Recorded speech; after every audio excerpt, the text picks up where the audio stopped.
Y dice, no, son los tuyos. Y después, contándole en mi casa, digo, chirri, son los calcetines, son tuyos.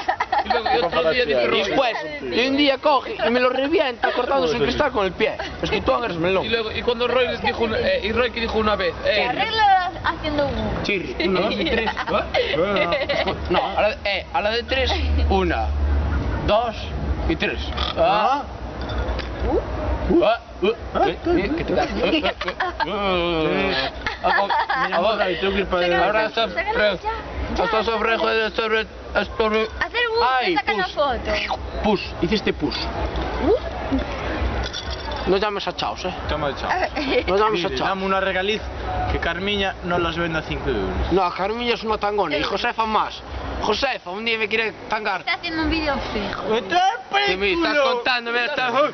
Mira, si Vero sale a 100 km/h de los chaos Hace Wilson. y a ver viene en el reloj 21 a 120 km de Perves, ¿en qué punto se encontrarán? Si veréis Liquida 205 y Chile se manda contra casa de Vero y Adrián Se china todo. se china todo y va para la cama durmiendo haciendo un pino. No, ponte otra vez. Ponte otra vez haciendo el pino. No, que me da cansino. No, a ver, otra vez, no. A ver. Me da cansino. Blan, blan, blan, blan, blan, blan.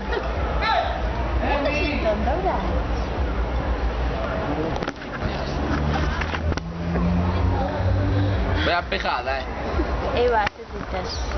Trae, que le grabo ya la pilola.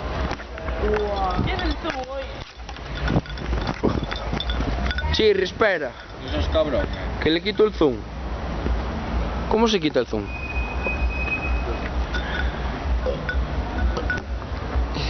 Palo. Y ponlo en la mano, hijo de puta. Y se ve el reguero. El reguero Fuentes. Que te cagas. A ver, para una puta vez. Sacúdela ahí. A ver, me cago en Dios. Pero mira el Chirri que perralona ya va ahí. Que te cagas. Yo me voy, ¿A dónde estás, Juan? Hay que de comer.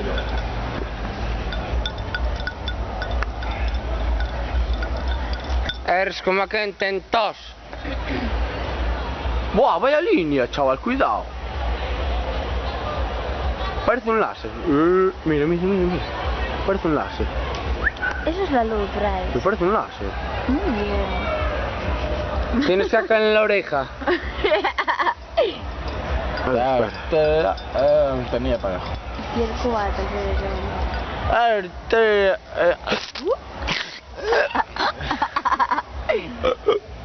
A ver, hacemos la de que te casas, Esto te escucha. ocupa toda la memoria, Vero. Esto te ocupa toda la 1, memoria. 2 y 3. Que te casas. Ah, ras. No se vio. A ver, ahora sí. Bueno, puedo hacerte una pregunta. Mentira. ¿Por qué te gustan las pizzas Halloween? ¿Qué tal? Chao. Yo le hacía una receta ahí. No, haz otro nuevo, Dalo inicio. A ver, Onicio.